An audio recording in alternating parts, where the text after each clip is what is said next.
Hello all, my quick video about She-Hulk episode 5, and I shan't bury the lead. This is vacuous crap. It's pretty meaningless when you watch it, but when you actually get beneath the skin, it's such garbage.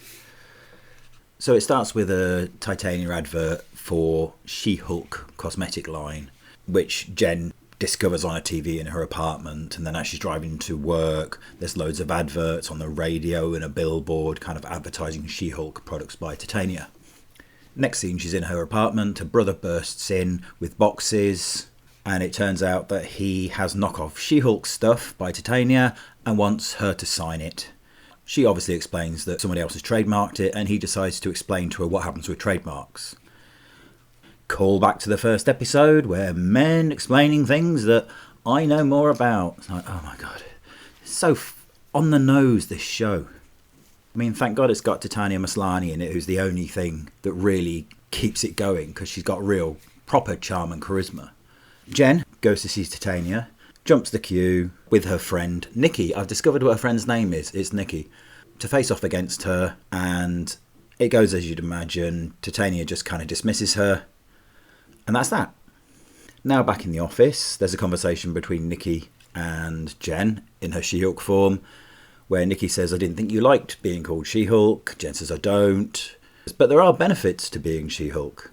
It's like, do you like the name? Do you not like the name? But everything she lists are things that benefit her. And it's so narcissistic, this character. Why do you like being She-Hulk? Because I can help people. I can put right wrongs. I can protect lives. No, I've got nice hair. At one point she comments about how she's able to walk home with headphones on and not be afraid. Yeah, Jen, think of all those other women who could also walk home with headphones on unafraid if you were actually stopping criminals. If you were actually trying to protect people. If you'd actually reported when you were attacked by the wrecking crew. So lacking self-awareness. And so self-obsessed. Nikki then leaves, and Jen crushes a stapler while saying she's not angry, she's over it. And once again showing how much control of her anger Jen has.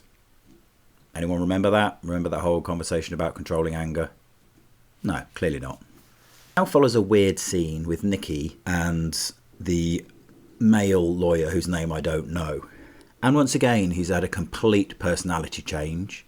He's kind of a dude bro, a collector of sneakers, and he wants her to stand in queue with him. He goes into this nonsense, basically saying he's got a connection who knows how to get clothes made. And Nikki then says, oh, how about superhero clothing? Can he get that? He says, sure. I mean, this whole scene is just a setup. They go to a cafe, which is the front for this superhero clothing business, and then you just get this really cringy, unfunny scene. The chap pretends it's a coffee shop, then he pretends he's just selling knockoff Avengers merchandise. But it is, obviously, it's the front, and they make an appointment. It's hilarious, it's hilarious. I was laughing so hard. So Jen sat in front of her boss, and he expresses his frustration that she's being sued as she's the name of the superhero brand. She starts to explain. He interrupts and says he doesn't care. It just needs to be sorted, and sends her to Miss Brooke, the other lawyer. Now, she is very stiff and hostile towards She-Hulk and insists on a professional attorney-client relationship. There's a conversation about the trademarking, and Jen said she didn't think about it. After all, did Doctor Strange trademark his name? Did Thor trademark his? The lawyer points out that she's pointed out two situations where people have used their own names. And again, lack of awareness here, because people have been saying for ages about female Thor that she can't be called Thor because that's Thor's name. They're literally arguing against the argument that Thor is a mantle. That is the one excuse always used as to why female Thor can exist. I don't care if female Thor exists, don't get me wrong, but the fact that she's called Thor, as many people have argued, is a nonsense. She could have been called anything, but she's not Thor because Thor's his name, as they've just outlined in this programme. They decide to counter-sue because She-Hulk was using the name before it was trademarked. And they need to prove that. And at this point, I didn't exactly shout at the television, but it just shows the complete lack of awareness of what they're writing in this show, of what's been written before. And I know it's a comedy and I shouldn't be taking it seriously, but when you can't get the basics right, the comedy doesn't work. How do we prove that She-Hulk is a name that's established with She-Hulk?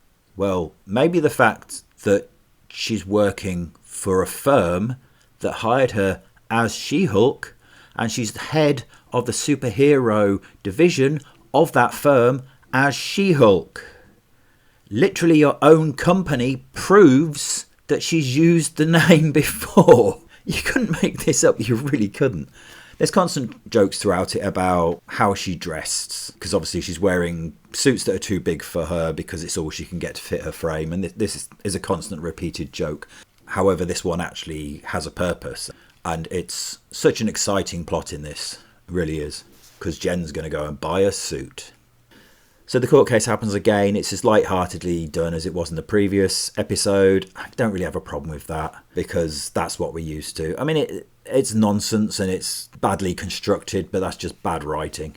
The argument over the name is presented about She-Hulk using it first, and that Titania is exploiting the name as it became popular.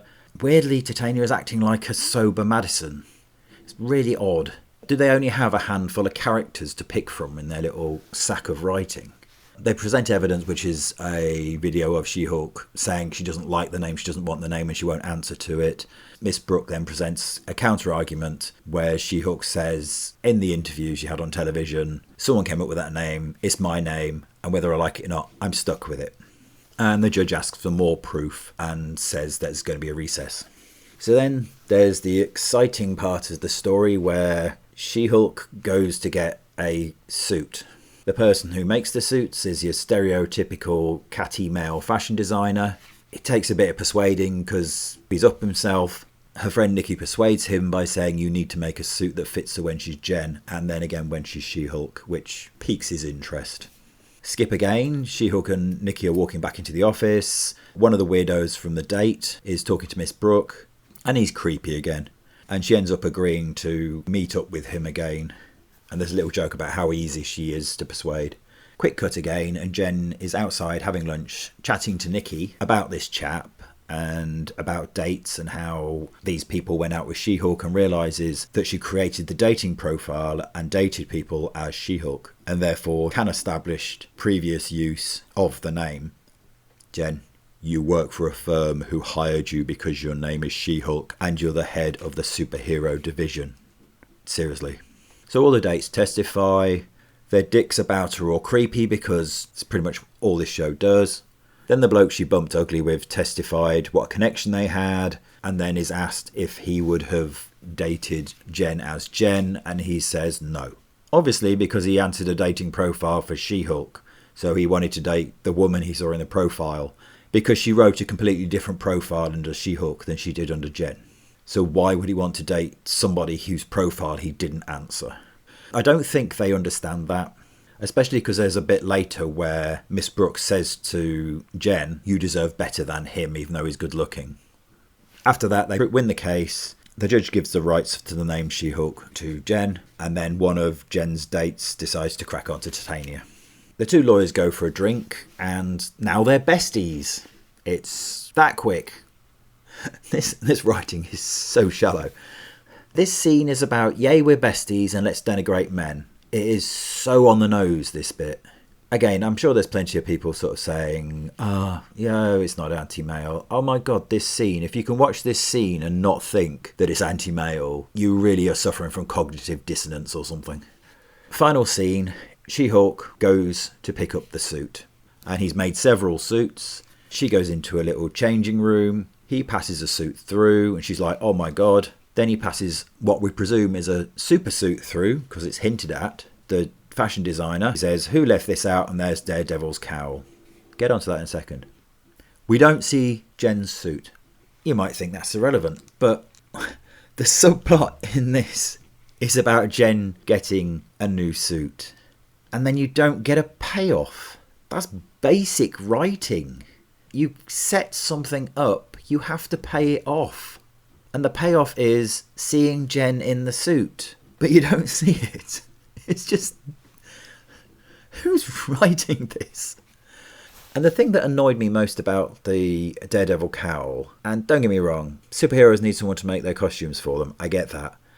But the idea it would be some dude in a back room making costumes, fine for some superheroes. Fine for She-Hulk to do that. Fine for Wonder Man to do it. Janet Van Dyne used to make superhero costumes. That's the Wasp, in case anyone doesn't know. The original Wasp. So there are superheroes, you could understand there being a place they would go to have their super suit made. But we're talking about Daredevil. Daredevil lives in a different, dark, secretive world. He fights ground level villains. He fights gangsters and thugs and mobsters. He crosses over with normal superhero stuff as well because he's in the same universe. But his level of action is very different. And the idea that he'd go to this chap to have a super suit made, and it's yellow and it's ghastly, is just absurd. And maybe I'm being precious, but that is a massive flashing warning sign to me about what they're going to do with the character. Because to me that already undermines who he is. I guess we'll see when he actually appears on the show. I don't hold out much hope. Odd thing about this one, there was no guest star. That's quite surprising. And there was very, very little fourth wall breaking as well. So yeah, summary. Vacuous crap. A court case that's handled in seconds. She needs a new suit, she gets a new suit. Where are the challenges to Jen as a superhero? Where are the challenges to Jen as a person? Everything that she has to deal with is dealt with in seconds. She's moaning about how hard her life is, but there's no hardship in her life. All her difficulties last about 3 seconds. I don't know. I say I don't hate this show, but it's rapidly becoming a situation where the promise isn't even there anymore. The frustration was something could have been good from the bits they'd done. Now you don't even have that. Who is this for? Genuinely, who is it for? I'll leave it. Because as usual, I can go on. Please like this video if you enjoyed it and subscribe. My comic book, Marked, is available from my website. It's a 228-page dark graphic novel. The link is in the description below. Thank you very much for listening, and peace out.